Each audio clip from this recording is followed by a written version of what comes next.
Dernière partie de Sartez-moi là avec mon invité d'honneur. Ce soir, c'est Julien Rimbaud, le directeur de Le Mans Événements et organisateur de la Foire du Mans, qui fait son grand retour dans sa forme classique. Ça sera du 9 au 13 septembre prochain. Quelques mots sur vous pour démarrer. Vous êtes chartrain d'origine. Vous êtes arrivé au Mans à l'âge de 21 ans pour intégrer l'école de commerce et de gestion d'humaine, l'EGC. Et vous avez décidé de rester chez nous. Après une première expérience dans une société d'études marketing, vous intégrez le Centre Expo en 2003 en qualité d'attaché commercial. Et puis, vous gravissez les échelons jusqu'à devenir aujourd'hui directeur de Le Mans Événements. Alors, Le Mans Événements gère évidemment la Foire du Mans. On vous invite régulièrement pour ça, mais vos missions sont multiples. Comment expliquer Le Mans Événements à nos téléspectateurs? Le Mans Événement est une société publique locale qui a la gestion de sites événementiels que sont le Centre des Expositions du Mans, le Palais des Congrès, mais aussi l'Office de tourisme Le Mans Métropole, pour lequel nous avons la gestion. Et puis effectivement, alors il y a l'organisation de la Foire du Mans, il y a l'organisation de la saison culturelle du Palais des Congrès, il y a l'organisation du Salon de l'Habitat, du Geek Life Festival, de Le Mans Automoto Rétro, l'événement véhicule ancien. Et puis le reste du temps, nous accueillons des événements. Donc Le Mans événement, c'est entre 180 et 200 manifestations chaque année organisées et accueillies. Des manifestations grand public, des manifestations professionnelles, un peu moins visibles pour les Manceaux et les Sartois, mais qui pour autant sont extrêmement importantes pour l'écosystème local, pour l'attractivité de notre territoire. Justement, l'un de vos rôles, c'est de séduire et d'attirer des entreprises et autres structures qui souhaitent organiser des congrès. Est-ce que c'est compliqué, là je me place en tant que Sartois, est-ce que c'est compliqué d'attirer des entreprises à venir faire un séminaire, un congrès au Mans? On a des atouts extrêmement importants. Notre positionnement géographique, notre desserte autoroutière, ferroviaire, la liaison aisée avec les aéroports parisiens. On a la cité Plantagenet qui est de plus en plus reconnue et qui joue un rôle de plus en plus important dans la motivation de nos annonceurs.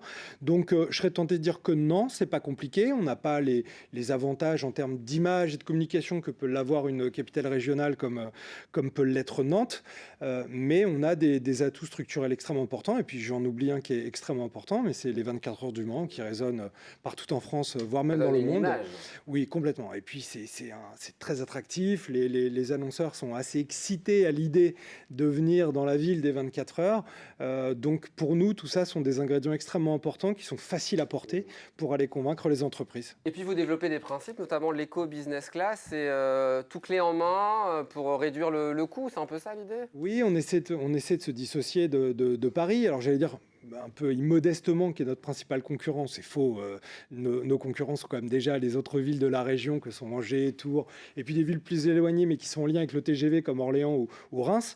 Mais effectivement, notre objectif est de capter la clientèle parisienne, qui a peu d'espace disponible à son actif, à des coûts extrêmement importants. Et nous, on a une vraie capacité sur le territoire par les lieux que je représente ici aujourd'hui, mais par d'autres lieux. Je pense au MM Arena, je pense aux lieux du circuit, à Antares, etc. On a une offre événementielle qui est extrêmement importante et on a des atouts à faire valoir, et donc on est assez à l'aise par rapport à ça. Et donc ce côté éco-business class est là pour ça, même si c'est un environnement de communication qu'on va faire évoluer. Parce D'accord. on Moi va je trouvais ça sortir... sympa, les macarons. Ah oui, oui, ça l'est pas. On ne le renie pas, mais on va se réinventer là dans les tout prochains jours, parce qu'on a nos nouveaux sites internet qui vont sortir. Eh ben, on découvrira ça. Vous êtes aussi en train de retravailler donc, sur la démarche congrès. Il y a un projet de rénovation, d'extension et de modernisation du centre des expositions, parce qu'il y en a besoin. Ouais, il y a deux projets en simultané. Il y a effectivement un projet sur le centre des expositions qu'on est en train de lancer actuellement. Oui, il y en a besoin parce qu'on doit se doter de nouvelles fonctionnalités, de nouvelles offres pour répondre aux besoins de nos clients, pour attirer toujours plus d'entreprises à venir sur notre territoire. Alors quand on dit qu'on va attirer des entreprises sur notre territoire, c'est pas dans notre seul intérêt de gestionnaire du lieu Centre Expo, mais c'est aussi pour tout l'écosystème économique local. Un événement accueilli, c'est les chambres d'hôtel, c'est les organismes de transport qui sont mobilisés, les restaurants, c'est aussi des sociétés de prestations qui vont être mobilisées. Et à partir du moment où on a cette volonté d'agiter et d'animer le réseau local, c'est important d'accueillir ces manifestations-là en grand nombre. Donc ça joue un rôle d'attractivité très important pour le territoire. Qu'est-ce qui va être transformé au sein du centre des Alors expositions? tenter. On est en train d'analyser pour voir en gros combien tout cela va coûter. Mais l'idée effectivement est de se doter de nouvelles surfaces pour avoir une offre de mètres carrés encore plus importante, de se doter également d'espaces de réunion complémentaires de plus petits formats que ceux que nous connaissons aujourd'hui. Notre principal objectif est de convaincre les organisateurs de salons professionnels qui, eux, ont besoin de surfaces connexes pour organiser des rencontres en marge du salon un peu traditionnel comme on peut le connaître. Et puis gagner du lien entre nos différents espaces pour pouvoir transiter à couvert. Et puis enfin, deux objectifs importants, bonifier, clarifier l'accueil de nos publics. Aujourd'hui, c'est pas tout à fait clair, c'est un peu daté, donc on a cet objectif. Et puis on parlait des 24 heures du Mans, c'est un illustre voisin pour nous et on a peut-être envie de se mettre au niveau en termes d'aspect visuel et puis aussi dans cet objectif d'attractivité, avoir une façade beaucoup plus en adéquation avec ce que représente clairement le Centre Expo dans son écosystème. Avant de parler de la Foire du Mont, un mot sur la crise sanitaire et ses conséquences. 20% du chiffre d'affaires du Centre des Expos qui s'est envolé au premier semestre 2020 et plus grave 60% au second semestre. On arrive à survivre aujourd'hui quand on travaille dans l'événementiel? Et comment on s'organise? C'est très compliqué. Pour nous, on arrive à survivre parce qu'on est une structure solide, qu'on avait un capital à notre disposition qui nous a permis de passer cette phase sans grand dommage, même si on va perdre beaucoup d'argent, c'est très clair.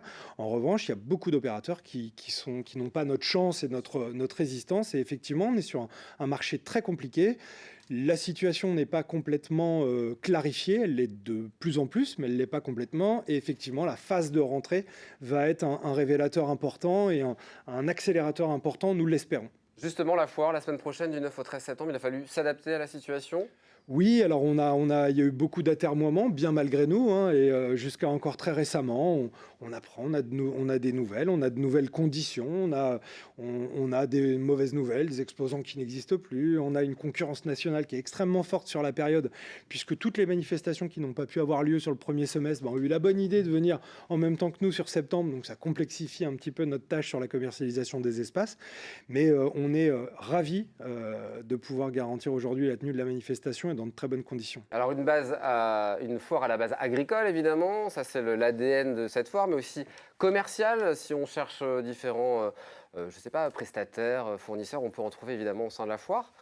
Oui, alors effectivement, c'est important de le préciser, un ADN agricole, et c'est important aussi de préciser que c'est quasiment l'unique foire en France qui a réussi cette performance de maintenir une offre agricole extrêmement importante et on en est très fiers. Il est à saluer cette année, dans cette phase difficile, vous l'avez dit Aurélien, que les prestataires agricoles et nos partenaires agricoles se sont extrêmement bien mobilisés pour cette édition et on est ravis d'avoir eu leur soutien franc, sans aucune concession, et ils vont même être plus nombreux que les années précédentes, donc on est ravis de ça. Et oui, du commerce, effectivement, puisque c'est l'occasion pour de nombreuses entreprises sartoises de disposer d'un showroom grand format, et je pense que c'est un ingrédient extrêmement important pour les consommateurs que de venir à la rencontre de ces entreprises pour comparer, pour découvrir les nouvelles solutions.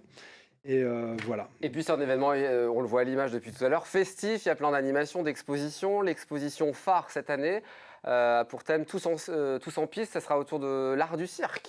Oui, c'était l'occasion quand même de mettre aussi en avant le pôle d'excellence que représente le pôle régional du cirque, qui nous a accompagnés dans la mise en œuvre du thème, plus particulièrement sur la programmation, puisqu'ils ont programmé pour notre compte un certain nombre d'artistes internationaux qui vont se présenter aux visiteurs de la foire.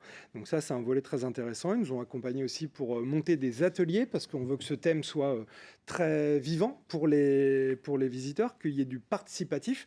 On n'est pas sur une offre muséographique, on est sur une exposition à vivre, et donc on pourra s'initier, on pourra avoir des spectacles, voilà. Exactement, et puis on va retracer aussi, puisque le pôle régional du cirque est sur une vision plus contemporaine de l'offre de cirque, et nous on a décidé aussi de ne pas expurger la vision plus traditionnelle du cirque, donc on va la présenter sous la forme d'une exposition. Il y aura aussi des stands des nombreuses institutions, il y aura les apérosiques, et puis la grande nouveauté, c'est des nocturnes qui seront gratuites. C'était important de le dire, déjà, on le rappelle, le jeudi et le lundi, c'est gratuit, et les nocturnes, je crois, à partir de 19h, vendredi et et samedi samedi. sont gratuites, effectivement. Pour nous, l'ingrédient supérieur de cette manifestation, c'est son caractère convivial, son esprit festif, populaire. Et l'idée, clairement, est de permettre aux Mancelles, aux Manceaux, aux Sartoises et aux Sartois de pouvoir vivre la foire pleinement de la façon la plus sympa possible. C'est pourquoi on développe l'offre de concerts sur le temps des nocturnes. Et on leur permet d'y accéder gratuitement parce qu'on a ce souhait que la foire redevienne une grande fête comme elle l'a toujours été. Alors à noter que nous serons en direct de la Foire du Mans dans le cadre de Au Quotidien les jeudis 9, vendredi 10 et lundi 13 septembre. On vous proposera des directs aussi tout au long du week-end sur l'antenne samedi et dimanche. On fera du petit train aussi avec Julien Rimbaud, ça c'est la petite tradition, il adore ça. Et puis vous pouvez gagner vos places tout au long de la semaine et la semaine prochaine dans la quotidienne à 18h45. Voilà, on a les images, il le fallait évidemment. C'est Nathalie Jarrier, la chargée de communication, qui voulait absolument que je mette ces images avec vous. Merci beaucoup, Julien, d'être venu. Merci Aurélien de m'avoir invité. Et puis on se retrouve donc sur la foire la semaine Avec prochaine. grand plaisir. Et on invite les Sartois et téléspectateurs de LMTV Sarthe à nous rejoindre dans cette belle aventure de la Foire du Mans, 84e du nom.